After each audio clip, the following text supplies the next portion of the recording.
Yesterday, I woke to find that the black in my beard had turned to white. Come on, pigs, come on. Fresh food, no crowding, come on, give me a little space, come on. Whoa, easy girls. And yes, at this point in the summer, the time for playtime is almost over, and we need to be getting to some serious business on the farm. Back up, girls, I got some extra treats for you.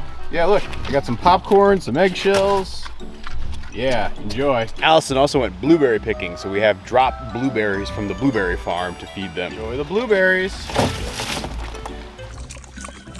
So it's getting to be the time of year here on the farm when the mornings are cold and I'm having to wear a sweatshirt, and I'm realizing that very soon summer is going to be a fleeting memory and we're gonna be covered in snow and it's gonna be cold, and our farm is going to make that gigantic shift from summer farm to winter farm. And I'm looking at the entire list of projects I still have to contend with, and I'm starting to get a little bit freaked out. Before wintertime projects include developing a spring over in the woods, building new doors for the hoop coop, completing our barn build, constructing a new garden for my wife, establishing a new winter yard for my cattle, reorganize my messy barn. I gotta fix that mud hole! And I actually want to build a new pasture fence over here. My, isn't that majestic?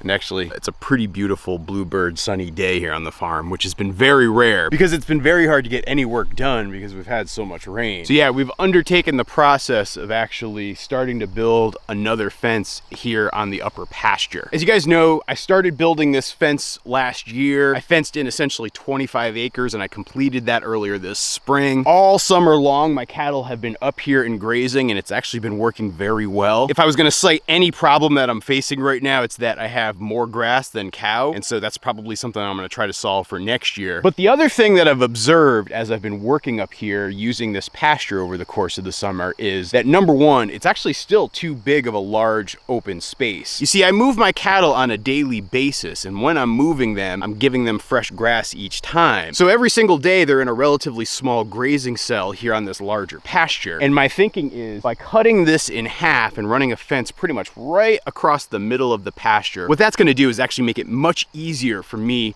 to graze my animals and move my animals, because it's just one less long fence I have to set up. And so what's gonna also happen with this fence here is it's gonna run parallel to my water line. And I've been adding little new hydrant jack-in points here. So it's gonna be easier to get water to my cattle, because right now I have like a 400-foot hose running it out to them over there. And so that is the project that I'm working on here today. So where we last left off yesterday was we actually had put in all of our jack points, but I was checking it for leaks. I found a couple of spots that had leaks, so I had to make some repairs. And then I realized I didn't have the necessary supplies to make repairs, so then I had to do a store run, and so that's where we find ourselves this morning. So to make this connection, here's what I'm gonna need. A blowtorch, some of these clampy ring things, one of these connector dealies. This is probably the most important piece. It's called the Plasson Quick Connect Coupler. You can buy them online. They're super useful. Some sealing tape, and then this crimper tool. There we go. So you'll see that's a nice tight crimp here. The other important thing when you're doing this is don't push it all the way up past this little thing, or else that's where you're gonna get your leak points. That was actually the mistake I made yesterday. Now let's do the other side. I always forget to put these little rings on first, but you actually do want to have the ring on first, then heat it up, then connect it to the plastic piece. That's the ideal order. Probably don't need 2 crimps, but I really don't like to have leaks, so I go 2. There we go. Probably don't need to use this plumber's tape stuff, but again, because I don't like leaks, I will do that as well. You're gonna want to screw it in as tightly as you can. Oh, look at that little worm. See it? Hey guy, don't worry. We're just adding a little extra habitat here. There we go. Ta-da! And so then I can just take one of these quick connect couplers. So this is the male end, this is the female end. And now, if my water is running, I could just connect a hose and we would have water coming out of here. But then when you disconnect it, actually the hardware, there's like a mechanism in there that seals it off.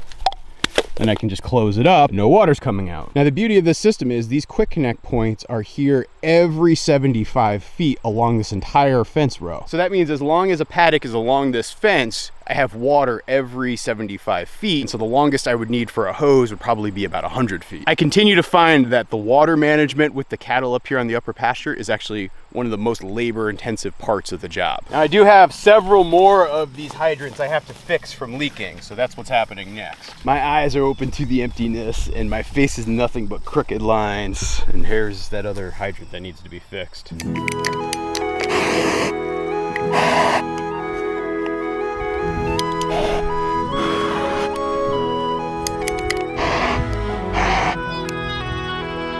Once the new fence is completed, I'll actually start making the cattle paddocks narrower, and they'll basically run from one end of the outer fence to the other end of this interior fence. It'll make it a lot easier and quicker to move the cattle every single time. And so by putting in the effort to build in that new fence, it'll save me a lot more time, particularly for next year. But until that new fence is complete, I will be putting in fence stakes and doing fence patterns pretty much the same way I've been doing all summer.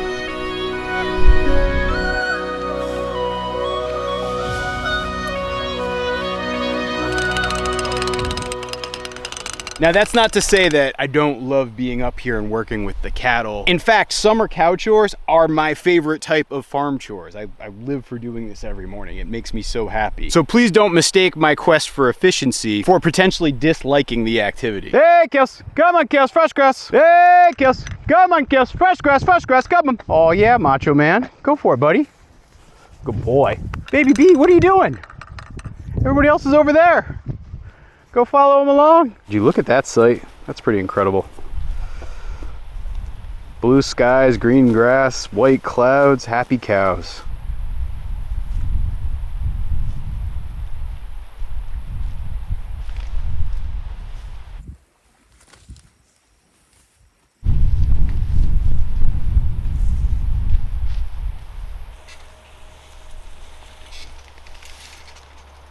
I know that this might look funny, but it's the only way that I ever remember to attach my electricity when I'm done moving the cattle.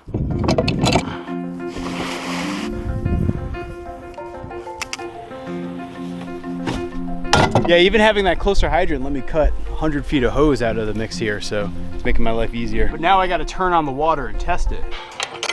Hey dogs!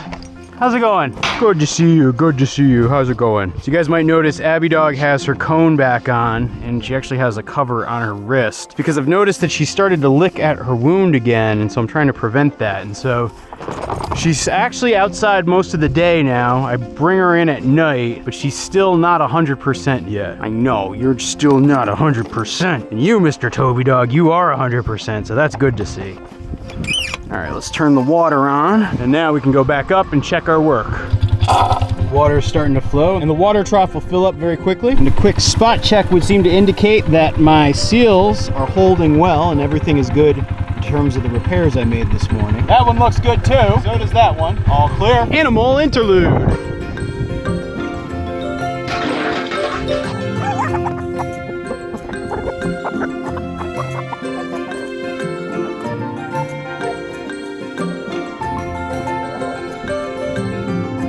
And now it's time for me to actually finish off these H braces that I'm building. You need to put these at the end of any high tensile fence because the tension from the wire pulling needs something to like hold it steady. If I was just relying on this timeless fence post, it would be way too flimsy. And so these are really just meant to hold and guide the wire because they have these little holes right here. This post right here is meant to be kind of the termination point, but I have to finish it off.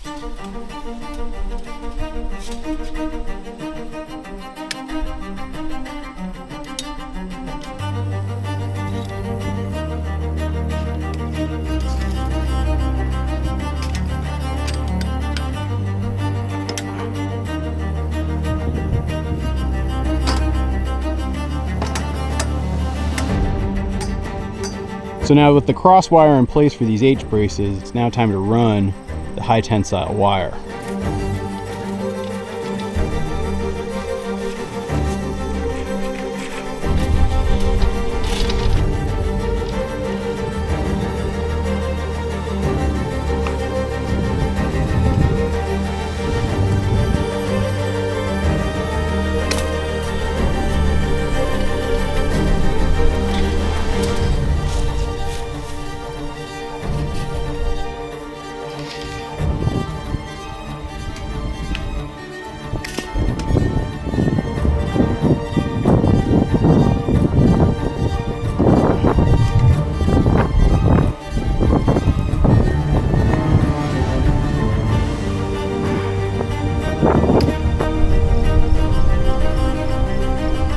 Whew.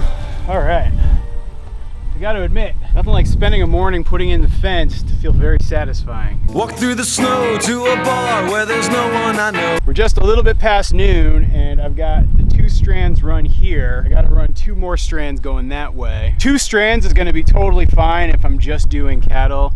If I ever get sheep on the farm, I would probably have to run a 3rd strand of wire right down below, like maybe about here. But since I don't have sheep right now, I'm not gonna worry about that. I think I have just enough wire to run 2 strands to the end over there, but I'll find out about that one soon enough. Hey, by the way, the Toby Dog book is coming very soon. The print edition will be available September 18th. There will be a print and a hardcover version. The Kindle is available for pre-order right now, and the Audible audiobook version will be available very, very soon. So check both of those out, and any support you guys can show would be greatly appreciated. I think you're gonna love this story. It's really a meaningful one. I'm gonna go run to the bottom of the hill and have some lunch and then come back up and try to finish this all by the end of the day. But I will definitely say, on a day like today, there's nowhere else I'd rather be than up here working on a fence, enjoying the outdoors, and getting to do some honest to goodness farm work. Thanks for watching, everybody. If you're curious about how I built this overall fence, I'll leave this video up here or watch the other video, and I'll be back again real soon with another video. See ya. Click on the link.